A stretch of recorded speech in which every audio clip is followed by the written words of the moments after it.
क्या आपने कभी गौर किया है, जैसे ही आप नहाने जाते हैं अचानक पेशाब का दबाव बढ़ जाता है। कभी ऐसा लगता है कि अभी तक कुछ नहीं था, लेकिन जैसे ही पानी शरीर को छूता है पेशाब की इच्छा जाग जाती है। क्या ये बस एक संयोग है या इसके पीछे कोई खास वजह छुपी है? जिंदगी में कोई भी घटना बस यूं ही नहीं होती, हर छोटी छोटी चीज के पीछे कोई ना कोई वजह होती है। अब सवाल ये उठता है कि नहाते वक्त हमें पेशाब क्यों आती है? क्या ये हमारे शरीर की कोई कमजोरी है? क्या ये किसी बीमारी का संकेत है, या फिर ये दिमाग और शरीर के बीच गहरे रिश्ते की तरफ इशारा करता है? बस सोचो, अगर ये सिर्फ शरीर का एक सामान्य काम होता तो हर कोई इसे इतना गहराई से क्यों महसूस करता?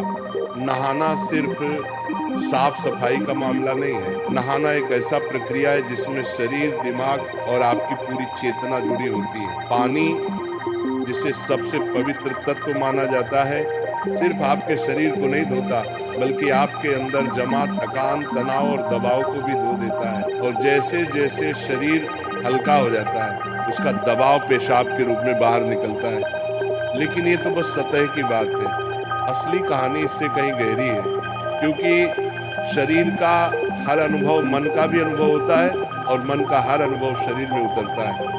तो जब आप नहाते हैं, ये सिर्फ एक जैविक प्रक्रिया नहीं है, ये आपके मन और शरीर के बीच एक बातचीत है। अब सोचो, जब पानी तुम्हारे शरीर को छूता है तो क्या होता है? तुम्हारी त्वचा के हर रोम क्षेत्र में हलचल मच जाती है, तंत्र का तंत्र सक्रिय हो जाता है। ठंडक या गर्म पानी का एहसास दिमाग को ये बताता है कि शरीर को कुछ छोड़ने की जरूरत है, और उसका पहला तरीका पेशाब करना होता है। लेकिन ये पूरी सच्चाई नहीं है, क्योंकि अगर ये सिर्फ ठंडे पानी का असर होता तो फिर जब हम गर्म पानी से नहाते हैं तो ये क्यों होता? अगर ये सिर्फ मूत्राशय की वजह से होता तो नहाने से पहले ये क्यों नहीं होता, और पानी गिरते ही अचानक क्यों होता है? यही वो राज्य है जो लोगों को हैरान कर देता है। जैसे ही आप नहाना शुरू करते हैं, शरीर आराम की स्थिति में चला जाता है, और जैसे ही शरीर आराम करता है, सबसे पहले वो दबाव को रिलीज कर देता है। ये दबाव कभी पेशाब के रूप में दिखता है, कभी गहरी सांसों में, और कभी थकान के एहसास में। इंसान तब तक दबाव में रहता है जब तक वो खुद को छोड़ना नहीं सीखता। नहाना, पानी में डूबना, ये सब काम इसलिए अच्छे लगते हैं क्योंकि ये आपके अंदर के बोझ को हटा देते हैं। बस याद करो कि कभी गर्मी में जब तुम ठंडे पानी से नहाने बैठते हो तो पहला छींटा ही पूरा शरीर एक झटका महसूस करता है। उस झटके में शरीर कुछ देर के लिए नियंत्रण खो बैठता है, और नियंत्रण खोने से इच्छा पैदा होती है। अब आप सोचेंगे कि क्या ये हर किसी के साथ होता है?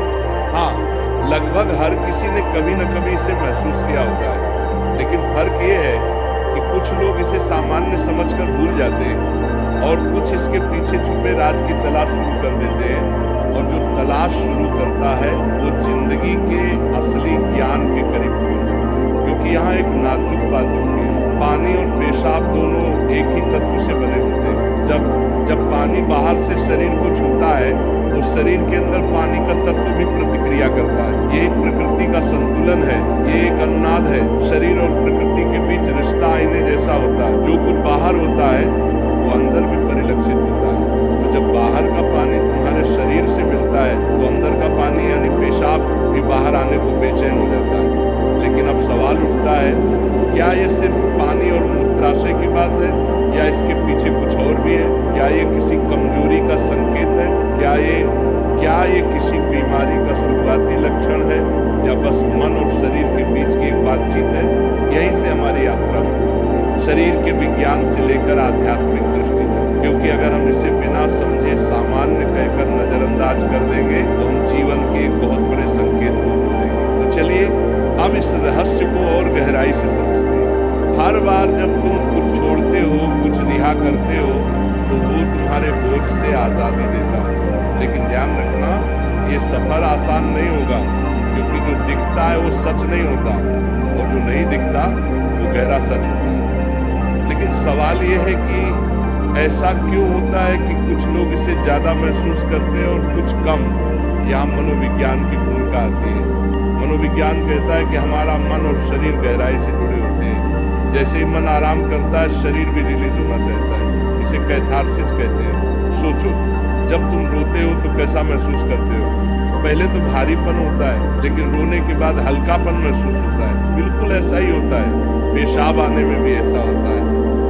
एक तरह की साफ सफाई है, और नहाना भी ऐसी ही एक प्रक्रिया है जो आराम और तरोताजगी दोनों को जगाती है। इंसान लगातार दबावों के नीचे रहता है, तनाव, इच्छाएं, डर, गुस्सा, चाहते सब अंदर जमा रहते हैं। जब आप नहाते हैं तो पानी सिर्फ शरीर को नहीं धोता, ये आपके दबावों को भी पिघलाता है। और जैसे ही दबाव कम होता है, शरीर से छोटे छोटे रिहाई के संकेत पहले निकलते हैं। मतलब पेशाब आने की इच्छा सिर्फ जैविक नहीं है, बल्कि मनोवैज्ञानिक भी है।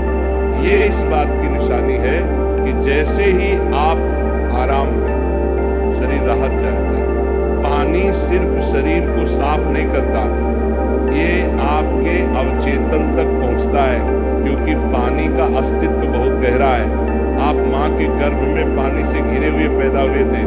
आपके पहले अनुभव पानी से जुड़े होते हैं, इसलिए जब भी पानी आपको छूता है, आपका अवचेतन सक्रिय हो जाता है। इसीलिए नहाना इतना सुखद लगता है, इसीलिए पानी में डूबना, किसी झील या समुद्र के किनारे बैठना इतना आरामदायक होता है।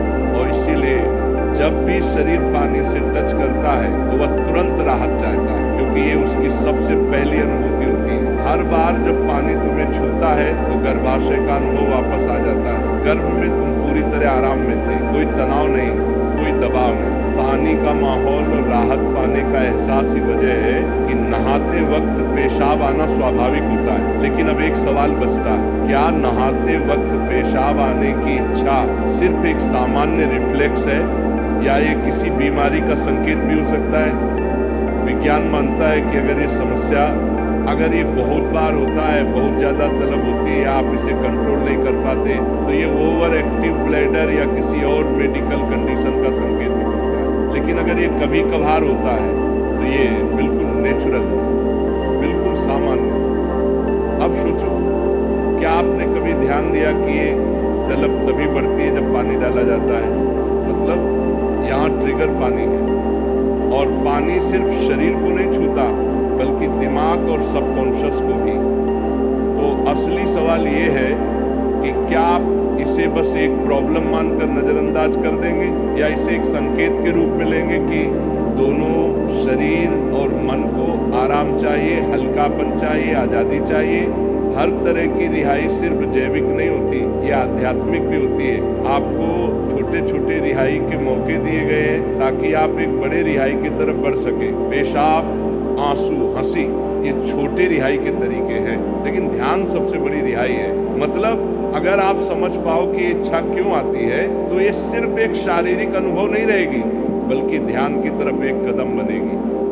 चलो अब नाम जप करते हैं राधा रानी का, तो मेरे साथ बोलेंगे, राधे राधे, जय राधा रानी की जय, राधा रानी की जय, राधा रानी की।